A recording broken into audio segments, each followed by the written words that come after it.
আরেকটা মহিলার জবাব আমার আল্লাহ দিয়েছেন। সুবহানাল্লাহ। বলবো নাকি কষ্ট হইতাছে আপনাদের? আগে মহিলাদেরকে কিছু দিয়া দেই নাকি? আরেকটা মহিলার জবাব আমার আল্লাহ দিয়েছে। সেই মহিলাটা হলো নবীর প্রাণ প্রিয় বিবি মা খাদিজাতুল কুবরা রাদিয়াল্লাহু তাআলা। মা খাদিজা মৃত্যুর ভয়ে একদিন মৃত্যুর স্মরণ করে খুব কাঁদতেছেন। মা বোনেরা, খাদিজার মতো বিবি, যার ওসিলায় কুল কায়নাত, সে নবীর বিবি খাদিজা কত কান্না কান্দে মৃত্যুর ভয়ে। আল্লাহ যে ওয়াজ করলেন সকলে মরতে হবে, খাদিজা বলেন তাহলে তো আমিও মরবো, মরার পরে কি হবে, কি উপায় হবে? খাদিজা দুইটা চোখের পানি ছেড়ে ছেড়ে কান্দে। মা ফাতেমাতুজ জাহরা ছোট, মার গলায় ধরে কান্দে। মা ফাতেমা কান্দে, মা মা মা মা গো মা কেন কান্দো? কিন্তু ফাতেমার কথাই খাদিজা একটু জবাব দেয় না, খালি কান্দে। মা কেন কান্দো? কোন দুঃখে কান্দো? ব্যাপার কি জানতে চায়, আমার একটু জানাও না। ফাতেমা ছোট্ট, 8-9 বছর বয়স, থামে না, দৌড়ে গেলেন। আবু আবু নবীজিকে ডাকতেছে। আল্লাহর বন্ধু হো, আমার মা খাদিজা কান্দে কেন জানি, কিন্তু কান্দা তো থামায় না।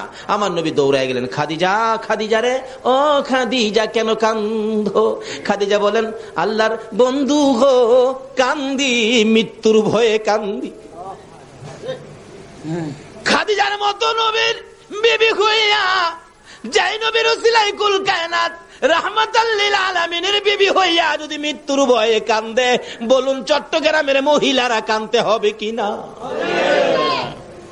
এমন কান্দা কান্দতেছে। ও আল্লাহর বন্ধু, মৃত্যুর ভয়ে কান্দি, আমি যে একদিন মরে যাব, মরার পরে জানি আমার কি হয়। আমার নবী বলেন, খাদিজা যেহেতু আমি তোমার পক্ষে আছি, আমি তোমার জন্য কথা বলবো, এত কান্দা তোমার কান্দতে হবে না, আমি রাসূল তো তোমার পক্ষে আছি। বলুন তো, রাসূল কারো পক্ষে থাকলে তার কোনো ভয় আছে?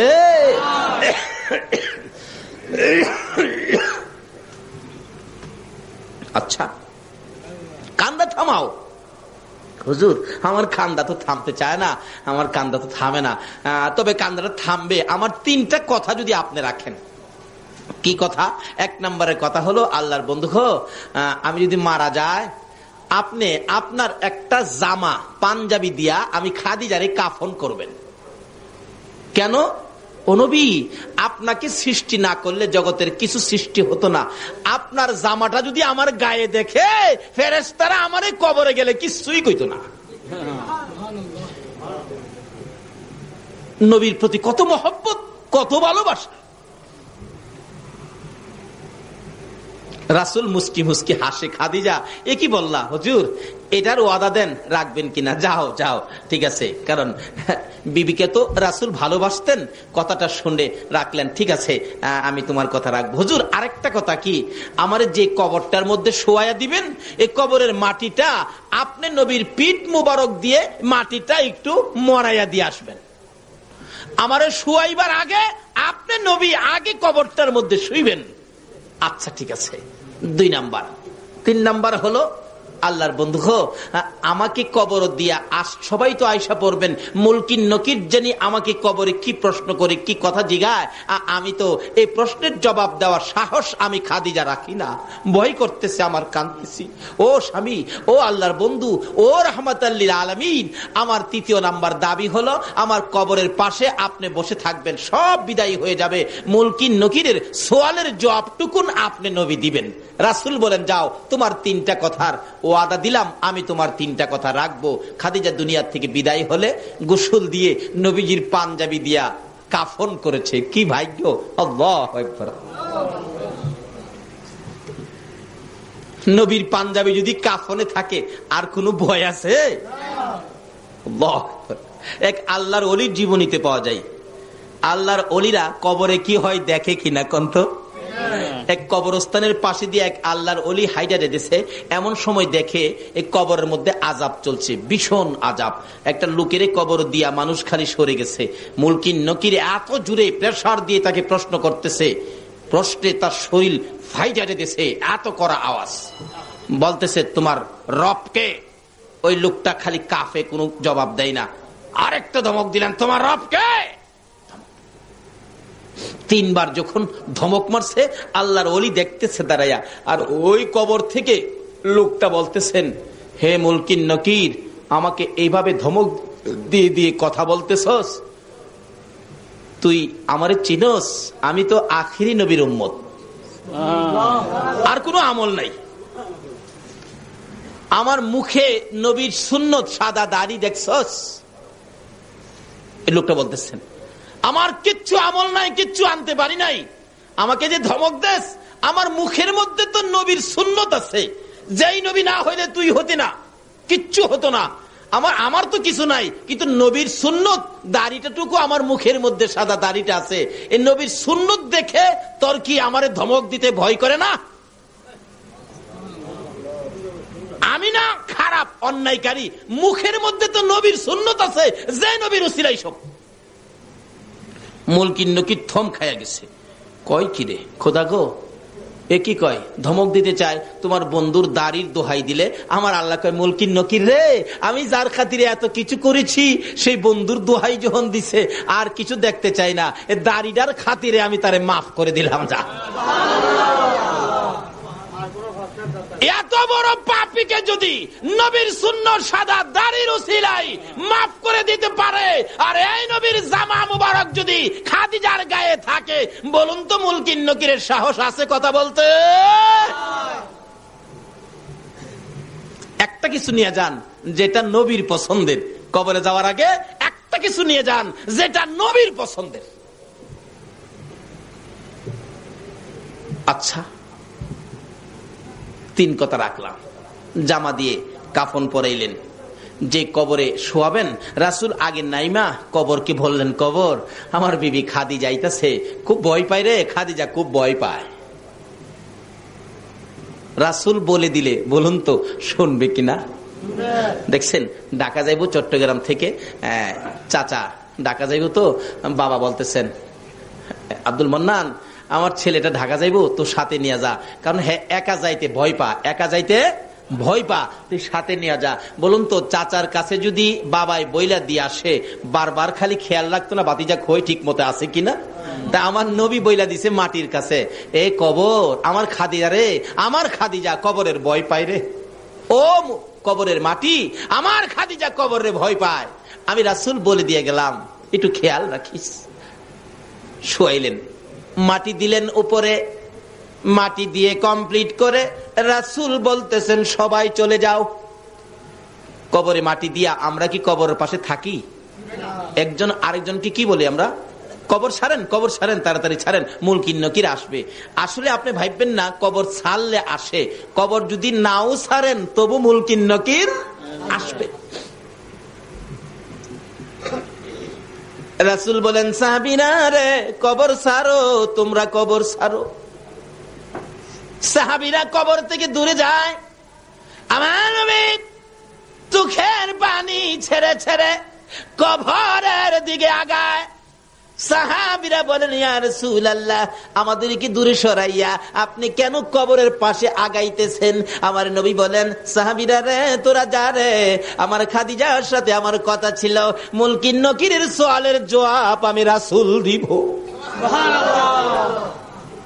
মুলকিন নকিরের সওয়ালের জবাব দিতে আমার খাদিজা ভয় পায়, আমি কথা দিয়েছি খাদিজার সাথে রে, মুলকিন নকিরের সওয়ালের জবাব আমি রাসূল দিব, তোমরা সরে যাও।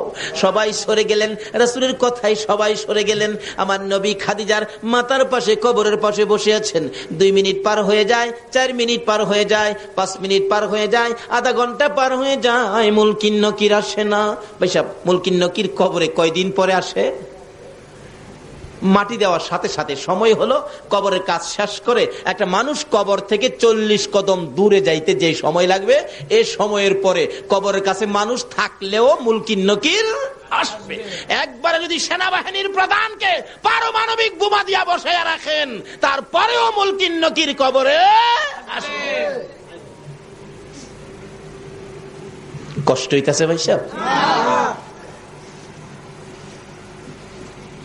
আসছেন, রাসূল বৈশা রয়েছে, কি ব্যাপার, আধা ঘন্টা হয়ে যায় এখনো মুলকিন নকির আসে না, আর কতক্ষণ বসে থাকবো। সাহাবীরা তো দূরে দাঁড়ায়া কষ্ট পাইতেছেন, হাইরে রাসূল বৈশা রয়েছে, কষ্ট লাগতেছে, রাসূল আসতেছে না, রাসূল হুজরায় যাবে আসতেছে না, ব্যাপারটা কি, ঘরে যাবে আসতেছে না।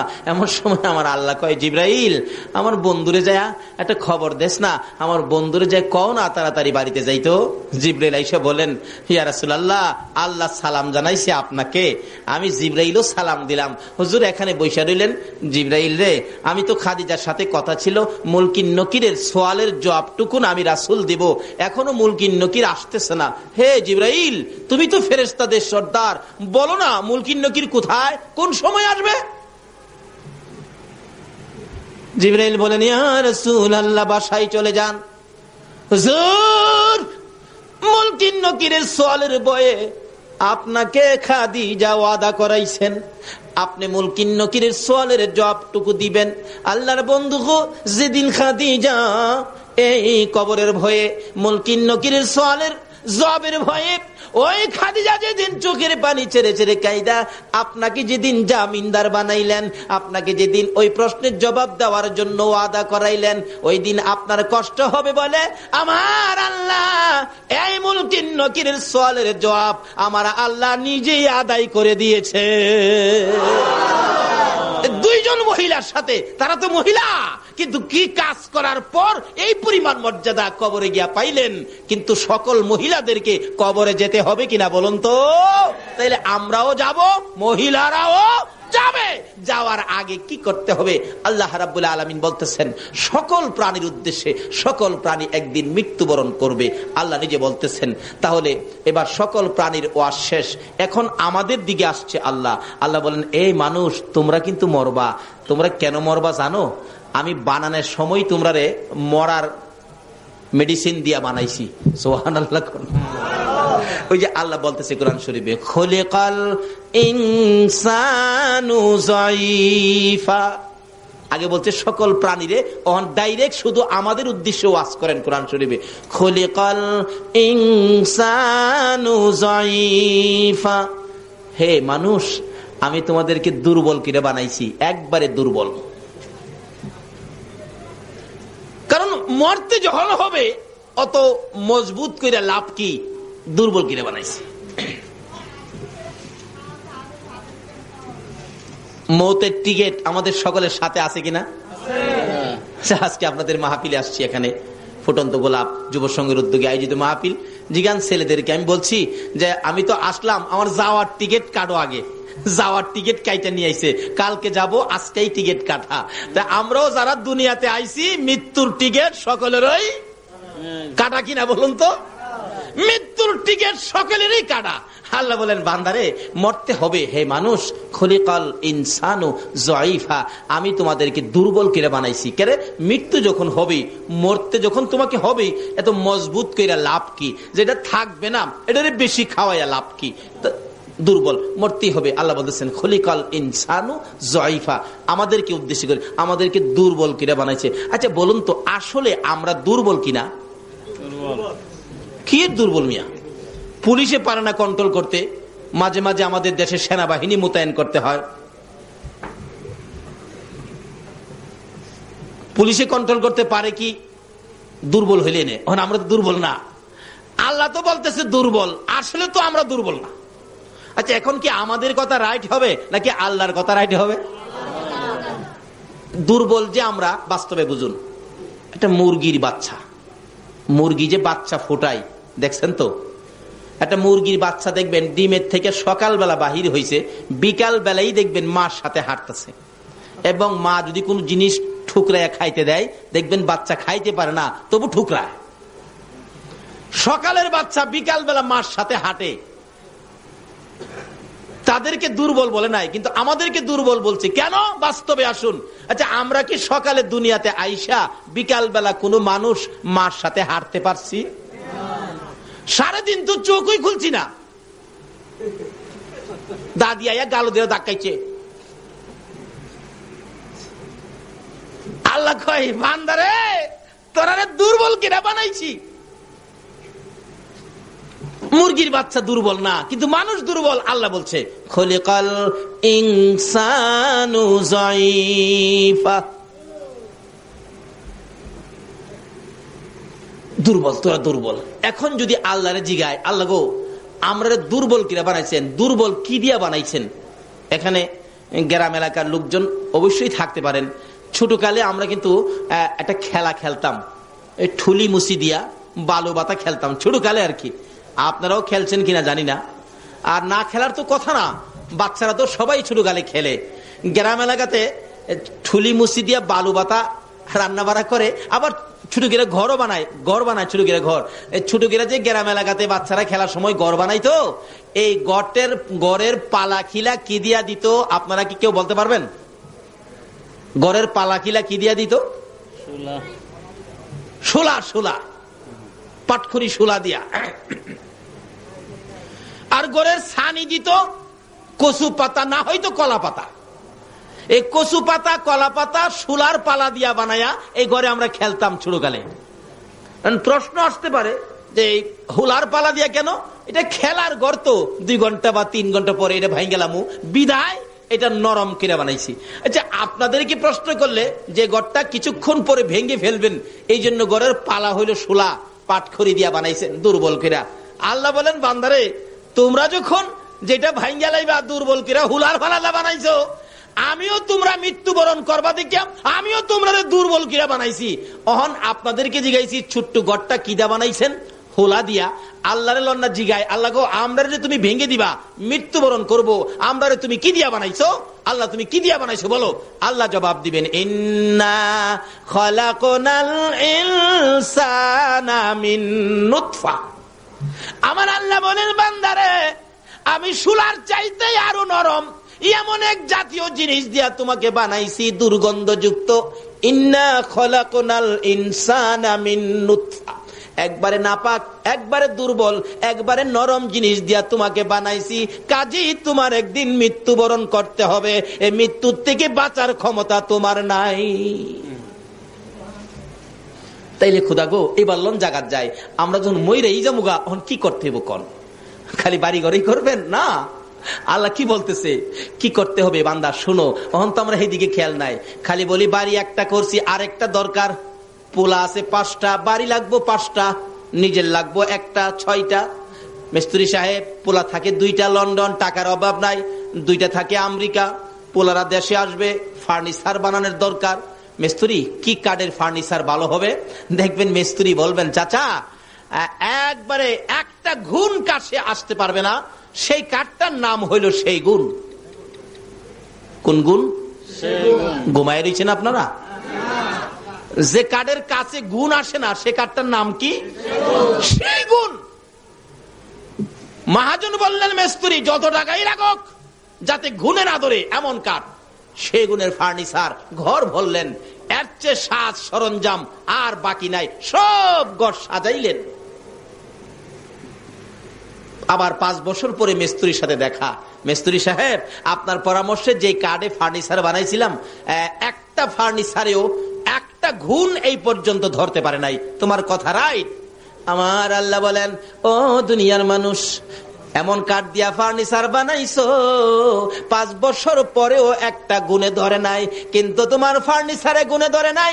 তোমার বিল্ডিং এর মধ্যে জং পড়ে নাই, ময়লা পড়ে নাই, কিন্তু তোমার মধ্যে যেন গুণ ঢুইকা গেছে।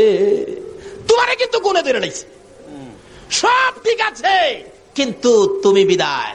অনেক সময় দেখবেন বাড়ির গেটে নাম লেখা আছে আব্দুল মালিক, জিজ্ঞেস করলে মালিক সাহেব কোথায়? বাচ্চা দেখে নাইসা কয়, কাকে খুঁজেন? মালিককে। কোন মালিক? ওই যে গেটে লেখা। ও খবর রাখেন নাই? গেট আছে, নাম আছে, বাড়ি আছে, কিন্তু বাড়িওয়ালা মালিক নাই।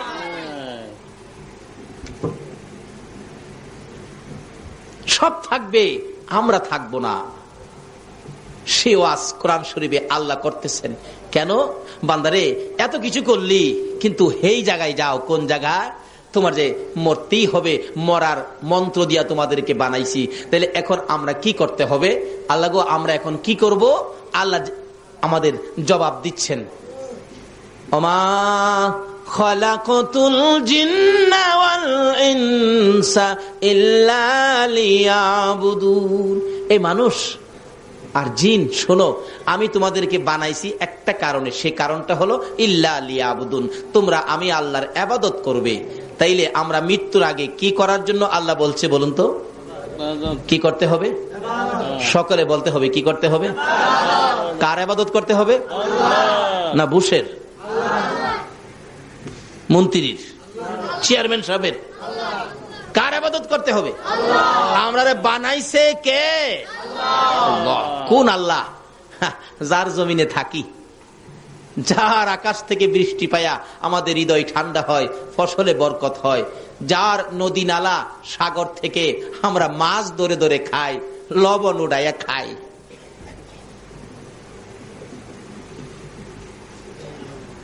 সে আল্লাহর ইবাদত করতে হবে। বলুন কার ইবাদত? আল্লাহ। এখন ফেরেশতাদেরকে বলতে, ফেরেশতারা এত রাত্রে কিছু মানুষ আমার আল্লাহ কইতেছে, ব্যাপারটা কি? ফেরেশতারা কই, খোদা গো, তারা এখন বলতেছে তোমার ইবাদতের কথা, তোমার ইবাদত বলে করা দরকার। তোমার আল্লাহ কইয়া ডাক দিয়া বলতেছে আল্লাহর ইবাদত। আল্লাহ কই, তারা কি আমার আল্লাহ কইছে? কহ কইছে তো। তাহলে আমার যে আল্লাহ কইয়া ইবাদতের কথা স্বীকার করছে, এই পর্যন্ত তো ইবাদত করতে পারে নাই।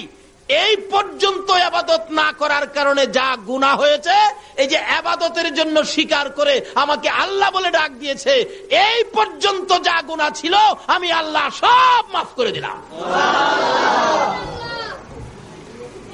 এখন থেকে যদি আমরা ইবাদতে শরীক হয়ে যাই তাহলে কি পাবো? আসুন সামনে বাড়ি।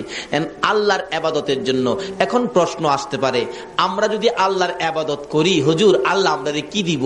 লন আল্লাহর জিগাই। অনেক সময় দেখবেন বাচ্চা বাচ্চা পোলাপান স্কুলে যায় না, স্কুলে যায় না, মা বলেন বাবা স্কুলে যাও, স্কুলে যাও, বাবাও বলতেছেন স্কুলে যাও না।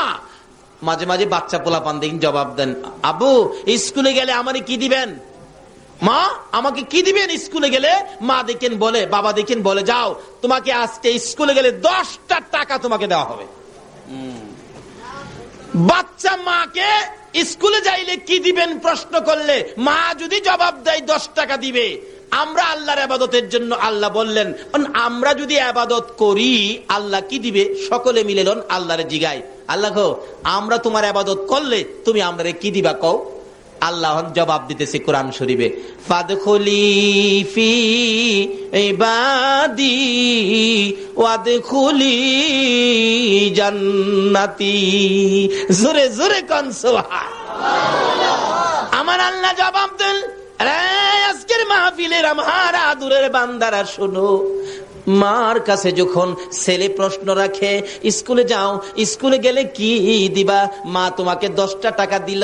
আমার কাছে যখন প্রশ্ন রাখছো আমার ইবাদত করলে তোমরা আমি আল্লাহ কি দিব প্রশ্ন রাখছো, বান্দারা রে জবাব নিয়ে যাও, ফাদখুলি ফি ইবাদি ওয়াদখুলি জান্নাতি। বান্দারা রে তোমরা যদি আমি আল্লাহর ইবাদতের মধ্যে ঢুকো, কথা দিলাম আমি তোমাদেরকে 10টা পৃথিবীর সমান একটা জান্নাতের মধ্যে ঢুকাইব। এই ওয়াদাটা কার? এখন কিভাবে ইবাদত করবেন? ইবাদতে যেই বেজাল, খাস করে বাংলাদেশে কি বলেন, এক হুজুর কয় এমনে আর এক হুজুর কয় হেমনে, এক পিসাব কয় এমনে আর এক পিসাব কয় হেমনে, অনেক সময় ফিরে ফিরে লাগিয়া বইতে।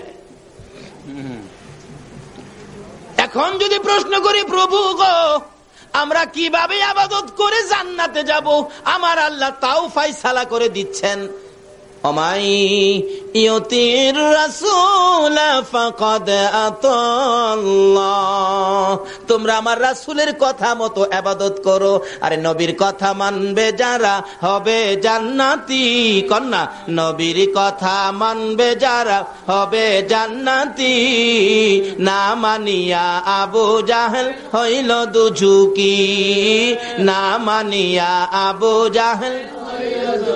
নবীর কথা মানবে যারা হবে জান্নাতি, নবীর কথা মানবে যারা হবে জান্নাতি।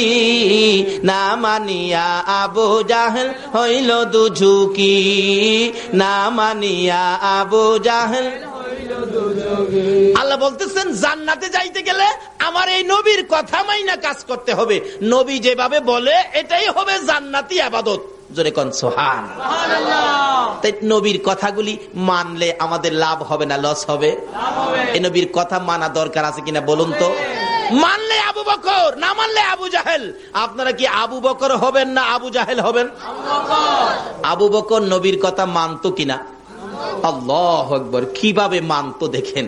আমার নবী একদিন বলতেছেন, আবু বকর জি, মনে হয় মক্কায় থাকতে পারবো না রে, হিজরত করতে হবে মদিনায়, সঙ্গী হবে তুমি আবু বকর। মনে হয়, আসলে নবীর মনে হয়টাই কনফার্ম। এই দিন থেকে আবু বকর রাত্রে এশারের নামাজ পড়ে কিছু সামানা লইয়া, কাদের মধ্যে সামানার বোঝাটা লইয়া দরজার কিনারে দাঁড়ায় রইছে। সারা রাত পার হইয়া ফজর আজান পড়ে গেছে, নামাজে চলে গেছে।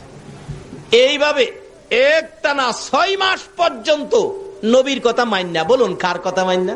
নবীর কথা। 6 মাস পর্যন্ত দরজার। 6 মাস শেষ যেদিন, রাত্রের বেলা নবী আইসা ডাকতেছে। কেন?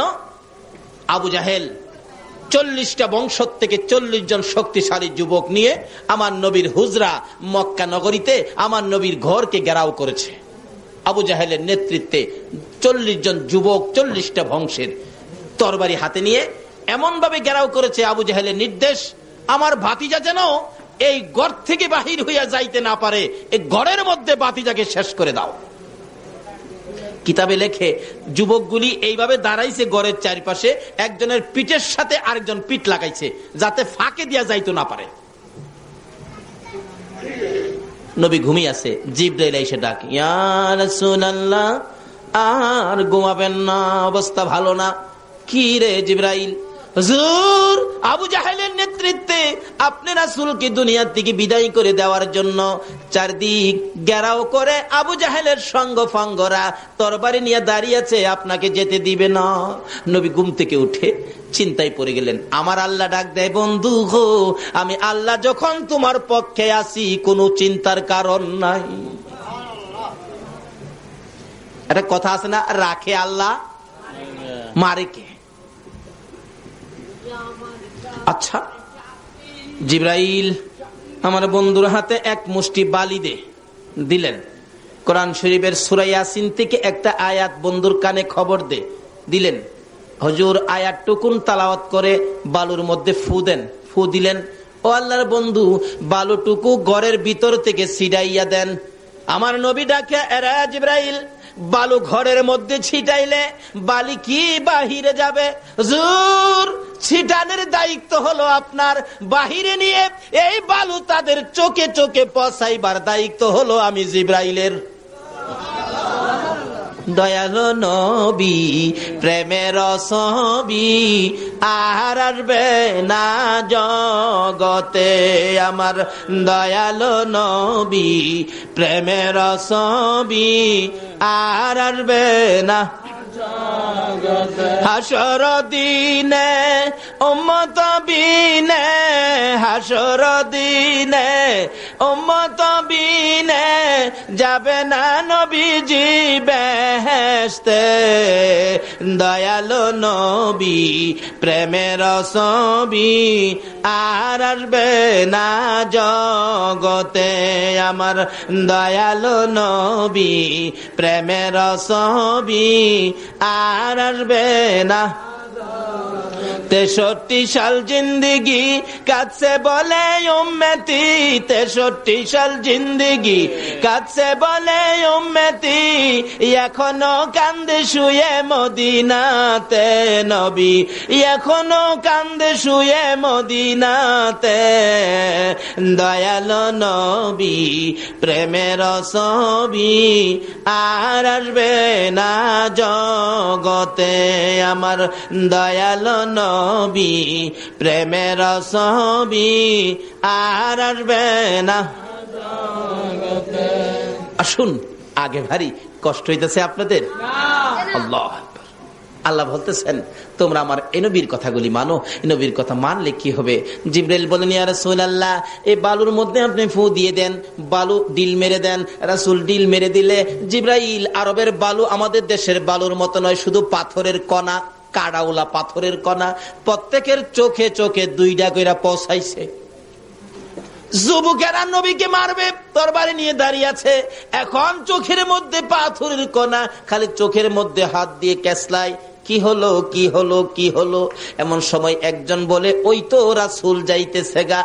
আসলে হেরাই হেরা, একজন আরেকজনকে মারা শুরু করছে, মনে করছে রাসূল যাইতেছে, যারে মারছে হেরই ভাই।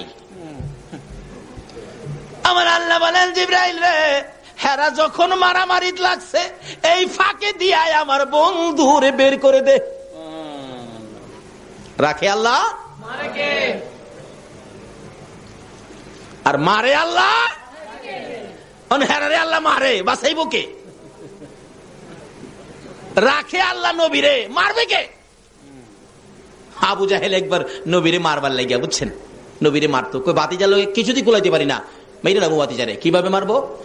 খানে কাবাই চাইতে রাস্তার মধ্যে একটা গর্ত করছে, সারা রাত্রে একটা গর্ত করছে, গর্ত কুইরা রাত্রে শেষ ভাগে উপরে দিয়া পাতালতা দিয়া ঢাইকা রেখা, পাতালতা দিয়া ঢাইকা ঘরের মধ্যে বৈশা তাকায় রয়েছে। বাতিজা গর্তে বাইরে রাস্তায় যাইবো, তো এই গর্ত তো আর দেখবে না, পাড়া দিব, গর্তের মধ্যে পড়বে, আমি মাটি দিয়া বাতিজারে বিদায় করে দিব, শেষ। খুশি, রাত্রে ঘুমায় না, খুশি। আমার নবী তো এই রাস্তা দিয়ে যাওয়ার সময় হইলে আল্লাহ কয়, জিবরাইল, আমার বন্ধু তো এই রাস্তা দিয়ে পার হবে, আবু জাহেল গর্ত করছে রে, এই গর্তের উপরে তোর নূরের পাখাগুলো বিছাইয়া দে। নূরের পাখাগুলো জিবরাইল বিছাইয়া দিয়ে রাখছে, নবীজি তো পার হয়ে গেছে। আবু জাহেল কয়, এই তো পড়ছে, তার গেছে যখন তো অবশ্যই পড়ছে, কিন্তু জিবরাইলের নূরের পাখা দিয়ে যে রাসূল পার হইছে তার তো এই খবর নাই। তাই গেছে দেখবার জন্য, যাইয়া গর্তের কিনারে খারুইয়া চাইছিল দেখতো পড়ছে কিনা। পড়তে গিয়া সারা রাত তাই ঘুমাইছে না, তো নিজের তো স্ক্রু বল্টু নাট দিলে রিক্সে অগমা থাইকা দেখতে চাইছিল, তাই নিজেই একবারে তাউর খাইয়া গর্তের মধ্যে পড়ছে। পইরা গিয়া দেখে বাতিজা তো নাই, আমি চাচা দি। হাই হাই, কি হলো, কি করলাম, কি আর হইলটা কি? সকাল হয়ে গেলে রাস্তার মধ্যে গর্ত দেখলে বলুন তো মানুষ গালাগালি করবে না? হ্যাঁ, কোন হারামজাদারে রাস্তার মধ্যে গর্ত করছে? আইসাই যাই দেহে এই গালি দেয় হারামজাদা। গর্তের কিনারে যাইয়া দেহে সাসাদি, হাই হাই সাসা আপনি, হ্যাঁ বেটা, আগে আমারে গালি দিয়া হন, আবার সাসা কস। আল্লাহ কই, তুই গালিও খাইবি, সাসাও শুনবি। মানুষ চারদিকে ঘেরাও, হলোটা কি? গর্ত কোন কেন, ব্যাপারটা কি? কই, কারো কাছে কইস না, আমার বাতিজা লেগে করছিলাম। আল্লাহ কই, কারো কাছে কইতো না, আমি আল্লাহ কিয়ামত পর্যন্ত সকলের কাছে কমু। সুবহানাল্লাহ। কন্ত খালি আবু জাহেলের খবর কেন?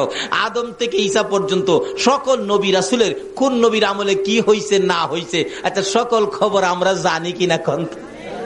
আমার নবী একদিন এই অবস্থায় চোখের পানি ছাইরা বলতেছে, মাবুদ, আদম থেকে ঈসা পর্যন্ত সকল নবী রাসূলের কাহিনী আমার উম্মতে জানে, সকল নবী রাসূলের উম্মতের কাহিনী আমার উম্মতে জানে, সব আমার উম্মতে জানে।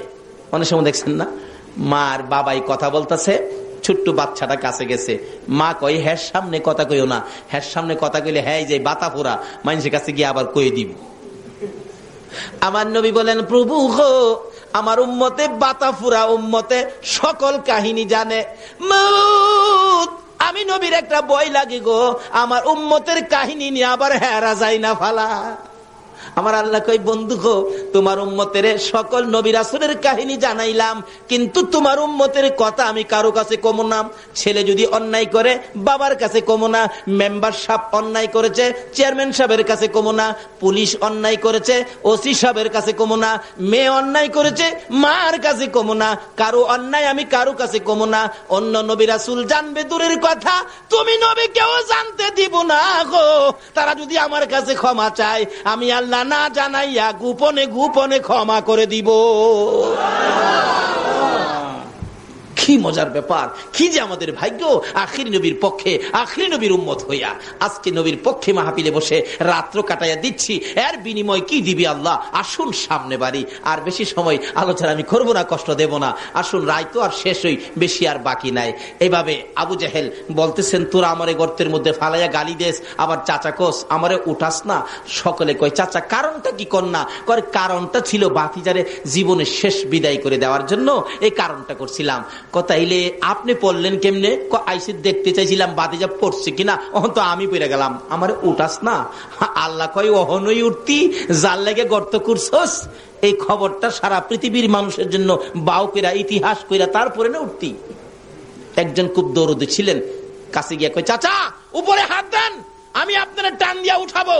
আবু জাহেল উপরে হাত দিছে আর তার দরদি নিচে হাত দিছে। আল্লাহ কয়, জিবরাইল আমার বন্ধু